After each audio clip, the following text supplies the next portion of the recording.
নমস্কার বন্ধুরা, পর্ণকুটিরে সবাইকে স্বাগত। আজকে আমি আরও একটা নতুন রেসিপি নিয়ে আপনাদের সামনে হাজির হলাম।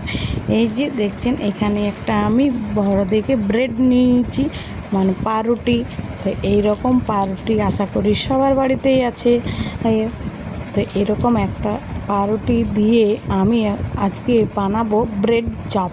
তো চলুন তাহলে বেশি বক না করে রেসিপিটা শুরু করা যাক। এখানে আমি আলু সিদ্ধ করে নিয়েছি এবং আলুর খোসা ছাড়িয়ে নিয়েছি। আর এখানে নিয়ে নিয়েছি আদা, রসুন আর যে যেমন ঝাল খাবে সেরকম কাঁচা লঙ্কা নেবেন। আমি এখানে 3টে কাঁচা লঙ্কা নিয়েছি। এখন আমি এগুলো থেতো করে নেব। এই যে এই হামল ডিশটা দিয়ে আমি এখন থেতো করে নেব। কড়াইয়ে তেল গরম করে এর মধ্যে দিয়ে দেবো সাদা জিরে ফোড়ন।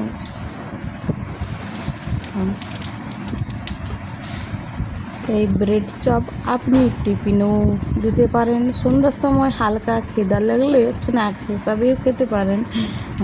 এখন ফোড়ন জিরে ব্রাউন কালার হয়ে এলে এর মধ্যে কুচিয়ে রাখা পেঁয়াজ দিয়ে দেবো, কুচানো পেঁয়াজ। পেঁয়াজটাকে খুব বেশি ভাজবো না, পেঁয়াজ মজে এলে এবারে দিয়ে দিতে হবে থেতো করা আদা রসুন।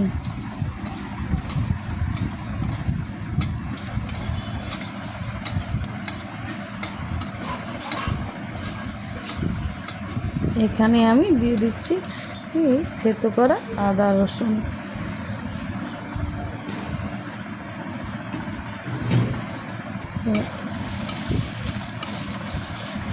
আপনি এই ব্রেড চপ বাচ্চারা তো রোজ রোজ খেতে চায় না, তাই ওদের জন্যে এইরকম টিফিনে ব্রেড চপ বানিয়ে দিলে ওরা খুব পছন্দ করবে।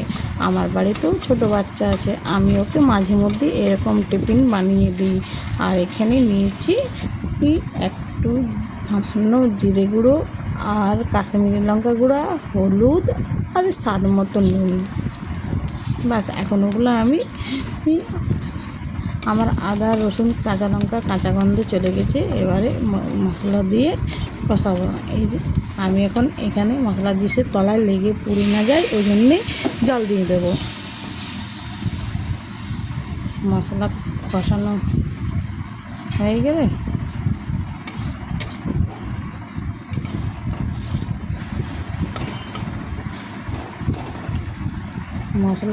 হয়ে গেলে এখানে আমি আলুকে ম্যাশ করে নিয়েছি। ম্যাশ করা আলু এর মধ্যে দিয়ে দিতে হবে এবং আলুকে মশলার মধ্যে খুব ভালোভাবে মেশাতে হবে।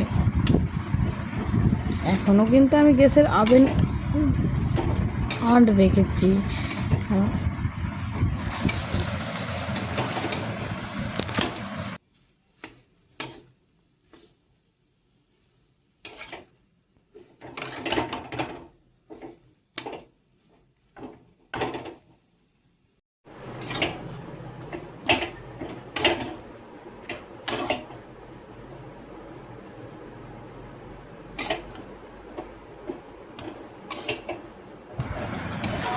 এখন আমার ব্রেড চপের পুর রেডি হয়ে গেছে। এটাকে আমি এবারে ঠান্ডা হতে দেবো। ব্যাস, তারপরে আলু আমার ঠান্ডা হয়ে গেছে পুর। এবারে আমি ব্রেডের মধ্যে আলু চেপে চেপে ভালো করে দিয়ে দেবো। দেখুন কিভাবে আমি আলুটা দিচ্ছি, ঠিক এরকমভাবেই দেবেন আপনারাও। এরকমভাবে দিলে তাহলে আলুটা বাইরে আর বেরিয়ে আসবে না। ঠিক যখন আরেকটা পাউরুটি এর মধ্যে চাপা দেব, এইরকমভাবে আমি চাপা দিয়ে একদম দুটো পাউরুটি ভালোভাবে চাপা দিয়ে ধারের আলুগুলো নিয়ে নেব। ঠিক এরকমভাবে আমি দেখিয়ে দিচ্ছি, ঠিক সেরকমভাবেই আপনারা করবেন। আপনারা একটু ভালোভাবে লক্ষ্য করবেন, ভিডিওটাকে স্পিড করে দিয়ে চলে যাবেন না। সম্পূর্ণ ভিডিওটা ভালোভাবে দেখতে হবে, তাহলেই বুঝতে পারবেন যে আমি কিভাবে বানাচ্ছি। ঠিক আরেকটা ব্রেড নিয়ে আমি দেখিয়ে দিচ্ছি যে কীভাবে বানাচ্ছি।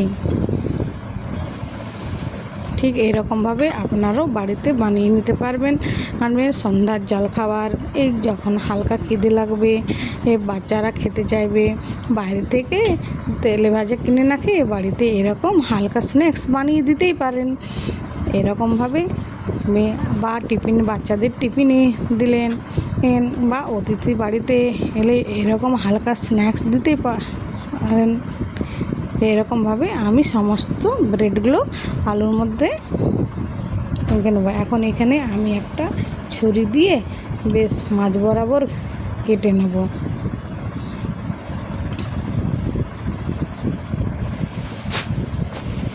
এভাবে আমি মাঝ বরাবর কেটে নেব।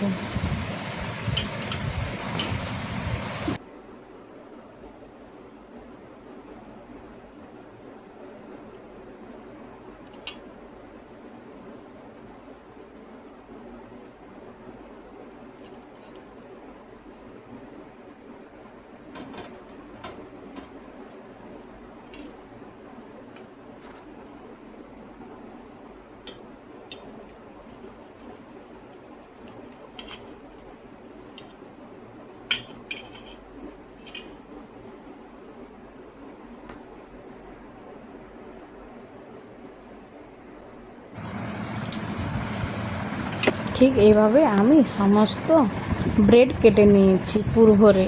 এবারে এগুলোকে আমি কিছুক্ষণ রেস্টে রেখে দেবো। আর এখানে আমি নিয়ে নিয়েছি বেসন। বেসনের গোলা বানাবো। তো বেসন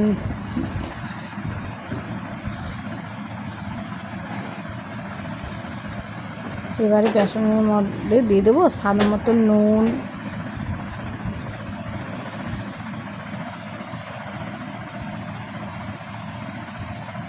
সামান্য হলুদ,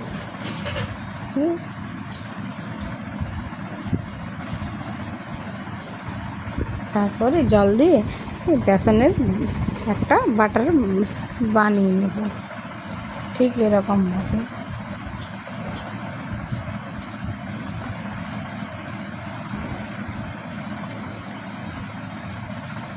বেসনটা পুরোপুরি গুলে নেওয়ার আগে একটুকু সামান্য জল দিয়ে এরকমভাবে ফেটে নেবেন, তাতে ব্রেড চপ একটুকু বেশি ফাঁপালো হবে, তাহলে খেতেও ভালো লাগবে। তো ঠিক আমি যেরকমভাবে ফেটাচ্ছি ঠিক এরকমভাবেই ফেটিয়ে নেবেন।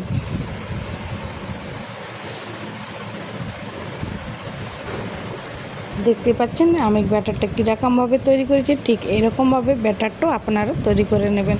দেখুন খুব হাতে লেগেও রয়েছে না, আবার হাত থেকে দেখুন আপনাদেরকে আমি যেসে আপনারা ভালোভাবে ভিডিওটা বুঝতে পারেন তার জন্যে আমি বারবার দেখে দিচ্ছি। এবারে আমি ব্রেডগুলো নিয়ে ওই বাটারের মধ্যে চুবিয়ে কড়াইয়ে তেল গরম হয়ে গেছে। এবারে আমি এগুলো হালকা তেলকে কিন্তু হাই ফ্লেমে গরম করে রাখবে, কিন্তু ভাজতে হবে হালকা আছে, তা নাহলে মুচমুচে হবে না এবং ভিতরে কাঁচা রয়ে যাবে।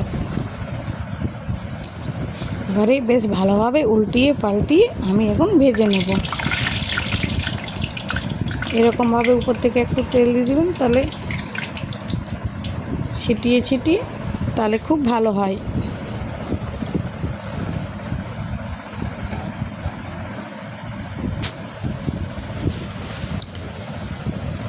এখন আমার একদিকটা হয়ে গেছে, এবারে আমি উল্টিয়ে নেব। দেখুন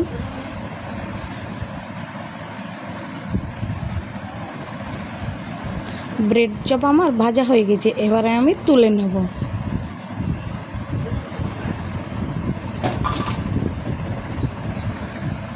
এভাবে আমি আরেকটা ব্রেড চপ আরেকটা ভেজে দেখিয়ে দিচ্ছি আপনাদেরকে।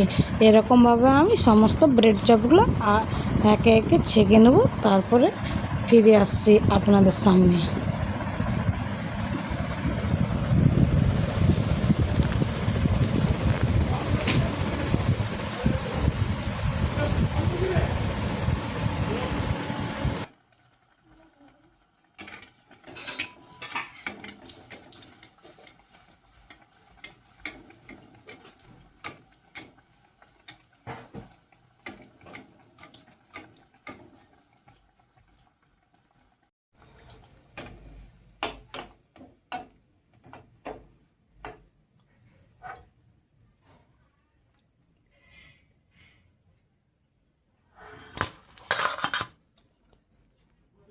আমি একে একে সমস্ত ব্রেড চপ ভেজে নিয়েছি। তো দেখতেই পাচ্ছেন, ভিডিওটা যদি ভালো লাগে তাহলে অবশ্যই লাইক করবেন, কমেন্ট করবেন এবং চ্যানেলটিকে সাবস্ক্রাইব করবেন। আর এরকমভাবে সস, পেঁয়াজ আর শসা দিয়ে গরম গরম সার্ভ করুন ব্রেড চপ। দেখবেন, একবার বানিয়ে খাবেন কিন্তু। নমস্কার, ধন্যবাদ আর ভালো থাকবেন।